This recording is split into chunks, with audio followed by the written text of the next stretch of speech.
Hello everyone, and welcome back to our channel, Forever in Memory. In this video, we'll be honoring American celebrities who have passed away today and in recent days, along with other notable figures from around the world.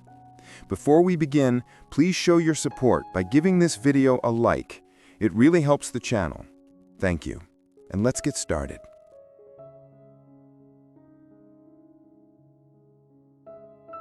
Oscar Wilde was an American businessman who passed away at the age of 101. A self-made oil tycoon and one of the most formidable figures in the Texas energy world, he rose from humble beginnings to become one of the most influential voices in the petroleum industry.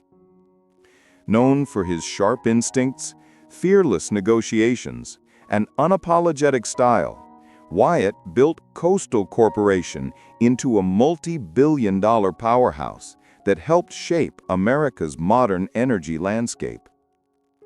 Born in 1924 in Beaumont, Texas, he grew up during the Great Depression, working odd jobs and serving as a pilot during World War II before entering the oil business.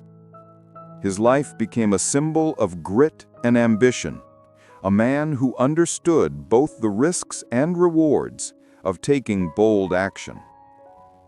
Over the decades, he navigated the volatile world of oil trading with both brilliance and controversy, earning respect and criticism in equal measure.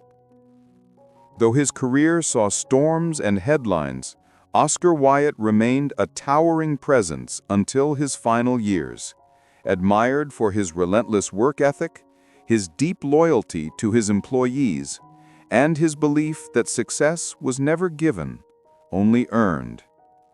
His story embodied the complex spirit of the American entrepreneur, daring, stubborn, and unforgettable. György Mezei was a Hungarian football player who passed away at the age of 84. Revered both on and off the field, he was a man whose influence on Hungarian football spanned generations.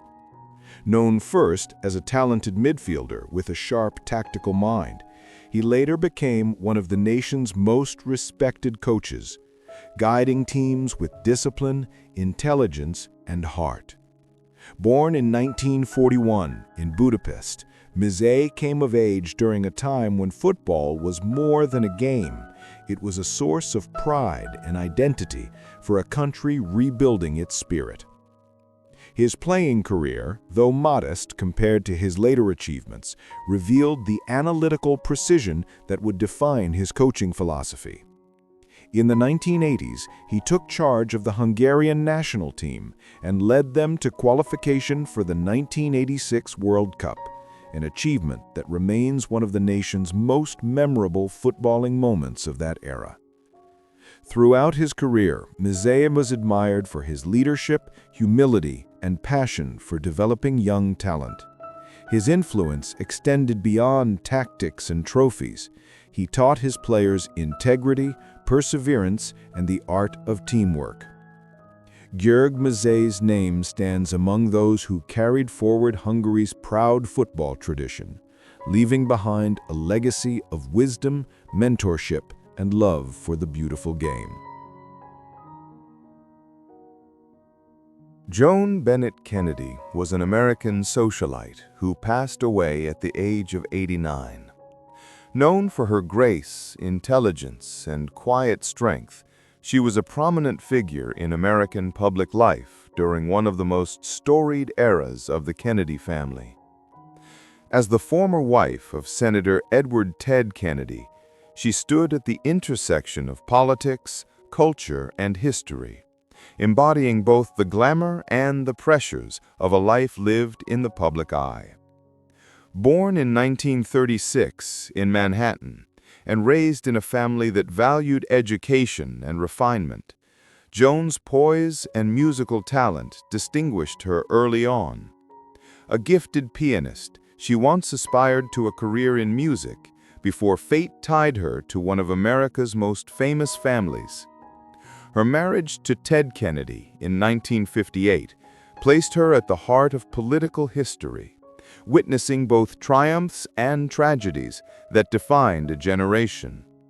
Through moments of joy and deep personal struggle, she maintained an elegance that made her admired by the public and respected by those who knew her personally. Beyond her public image, Joan Bennett Kennedy devoted much of her later life to advocacy and quiet philanthropy, especially in causes related to health and addiction recovery. Her resilience, dignity, and enduring empathy turned her story into one not only of privilege, but of perseverance. Remembered as a woman of substance behind the headlines, she leaves a legacy of grace under pressure and compassion in the face of adversity. Ace Fincham was a British drummer who passed away at the age of 62. Best known for his dynamic energy and charismatic stage presence, he became a prominent figure in the rock and glam metal scene of the 1980s. As the drummer for Tiger Tails, one of the United Kingdom's most iconic glam bands, Fincham helped define a sound and image that captured the wild spirit of the era, loud, colorful, and unapologetically bold. Born in the early 1960s in the United Kingdom, Fincham discovered music as a teenager and quickly found his rhythm behind the drum kit. His powerful playing style combined precision with raw passion, making him the heartbeat of every band he played with. Tiger Tails rose to international attention with their flamboyant look and infectious sound, and Ace's relentless drumming drove their performances with explosive intensity. Though his life on stage was full of noise and movement, those who knew him personally remembered a kind, down-to-earth man with a wicked sense of humor and a deep love for his craft. Even after the glam era faded, he continued to perform, record, and inspire younger musicians. Ace Fincham's legacy lives on in the pulse of every drumbeat that still echoes from that golden age of British rock, a rhythm that refuses to die. Zdravko Šotra was a Serbian film director who passed away at the age of 92. A towering figure in the cultural life of the former Yugoslavia and modern Serbia, he was celebrated for his profound storytelling, cinematic elegance, and deep understanding of human nature. Over a career that spanned more than 6 decades, Šotra directed some of the most beloved films and television series in the region, capturing both the humor and heartbreak of everyday life. Born in 1933 in the town of Kozinice, he grew up during a turbulent period of history that would later shape his artistic vision. His works often blended nostalgia, irony, and warmth, reflecting the complexities of Balkan identity with honesty and compassion. Among his best-known creations were Zona Zamfirova, Layanje na zvezde, and Ivkova Slava, films that became cultural landmarks, uniting audiences through their wit, emotion, and vivid portrayal of Serbian tradition and spirit. Šotra's directing style was characterized by clarity, rhythm, and an unpretentious love for people. He had an extraordinary gift for turning literature into living, breathing cinema, and for drawing unforgettable performances from actors across generations. His legacy is not merely a filmography, but a mirror of a nation's soul, a collection of stories that celebrate resilience, laughter, and the quiet beauty of ordinary life.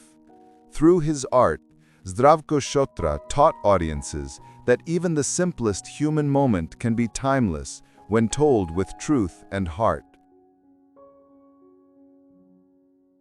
Niyazi Sayin was a Turkish ney flautist and music educator who passed away at the age of 98.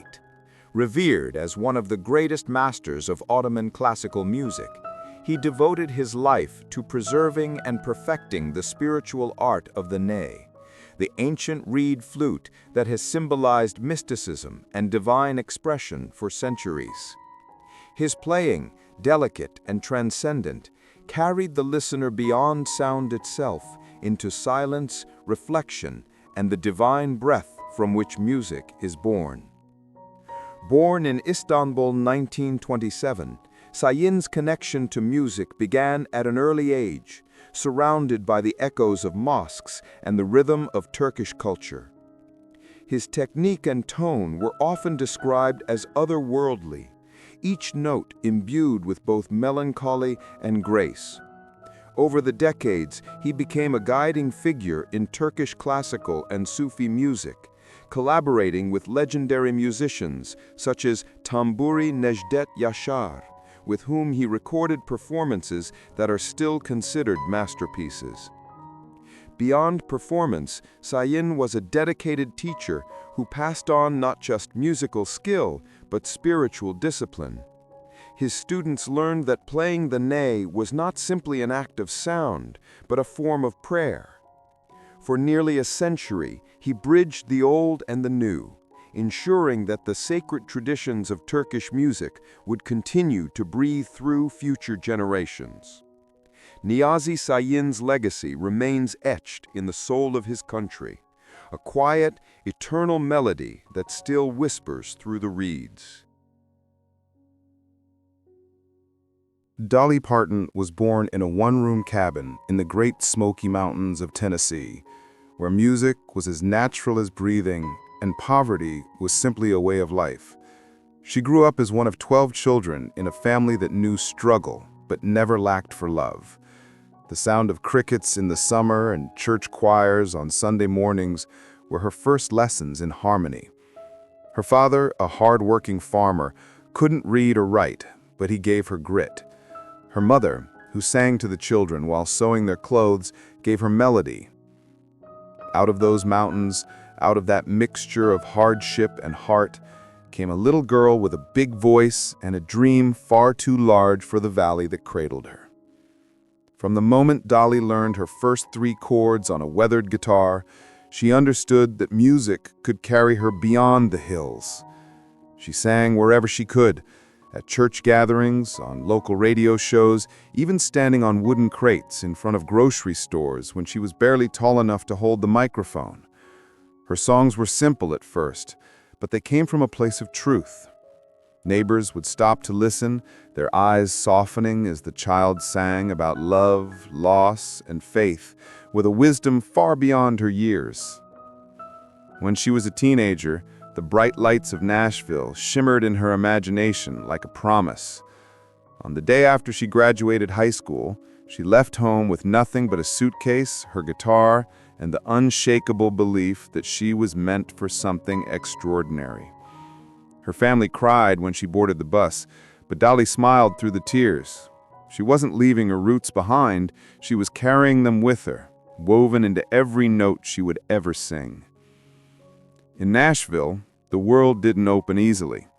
The city was filled with hopefuls just like her, girls with big hair, bigger voices, and the same wide-eyed dreams. But Dolly had something different, a spark that blended innocence with ambition, kindness with confidence. She wrote songs late into the night, her little apartment echoing with melodies that sounded like prayers whispered into the dark. Even when doors closed, she kept knocking, never losing the warmth that made people remember her. By her early 20s, she began to make her way onto country music charts, her voice carrying both the purity of the mountains and the polish of a star in the making. The child from the Smokies had begun her long, remarkable climb, not just toward fame, but toward becoming one of the most beloved figures in American music, a symbol of resilience, wrapped in rhinestones and sincerity. When Dolly arrived in Nashville, she carried with her more than a voice. She carried a story that people instantly felt but couldn't quite explain. Her songs didn't sound like the slick, polished hits that filled the radio. They sounded like truth. In those early years, she wrote for others to survive, crafting melodies for singers who were already established. Her pen was her secret weapon. Each lyric seemed to hold a fragment of her soul, simple words about everyday people, but wrapped in warmth, humor, and pain. Those songs caught the ear of producers and performers who began to whisper her name with a mix of curiosity and admiration. Her first big break came when she joined the Porter Wagoner Show in the late 1960s. Standing beside the charismatic and seasoned Porter Wagoner, Dolly's bright smile and high, crystalline voice instantly captured America's attention. The television audience fell in love with the contrast between her small-town innocence and the confidence she radiated on stage. She was magnetic, the kind of performer who could make a song feel like a conversation with an old friend. Yet behind the sparkle, there was a quiet determination. She knew that every appearance, every duet, every handshake was one more step toward becoming her own artist, not just someone else's discovery. As the years went on, that partnership became both her ladder and her cage. She adored Porter for helping her find her audience, but she began to feel the tug of independence. There were nights she stared at the Nashville skyline from her apartment window, wondering if she had the courage to leave. Her heart answered before her mind did. She wrote, "I will always love you," a farewell disguised as a love song, tender and timeless. When she first sang it for Porter, he wept. That song became more than her goodbye. It became her anthem of self-respect, one that would echo through generations. The 1970s marked the birth of Dolly Parton, the icon. She emerged from the shadow of mentorship with a sound that was entirely her own. Part country, part gospel, part pop, and completely her spirit. Songs like Jolene revealed her storytelling brilliance, her ability to turn jealousy and vulnerability into art that felt universal. Her voice danced between strength and fragility, turning every phrase into a heartbeat. At a time when country music was still dominated by men, she stood at the microphone, unapologetically feminine, confident, and radiant. People often talked about her appearance, the blonde hair, the glittering clothes, the laughter that could fill a room. But beneath the glamour was a woman who understood survival. She knew how it felt to have nothing, to dream through hunger and cold nights. Her glamour wasn't vanity, it was armor. It was her way of saying that beauty can be built out of pain, that joy can be worn like a crown, even when life tries to humble you. In every sequin dress and every tender lyric, Dolly Parton was telling the world the same thing she had always told herself, that kindness and courage are not opposites, but the same thing said in two different ways. By the late 1970s, Dolly Parton had crossed a line few country artists dared to approach. She became a global phenomenon.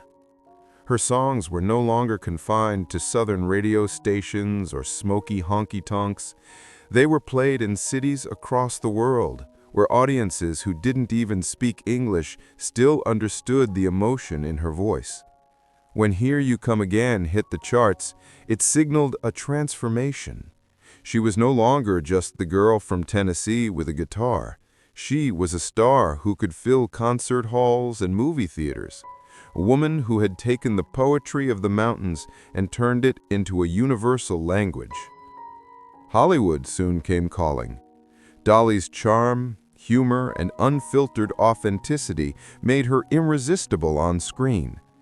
In 1980, she made her film debut in 9 to 5, alongside Jane Fonda and Lily Tomlin, a comedy that wasn't just funny, but revolutionary.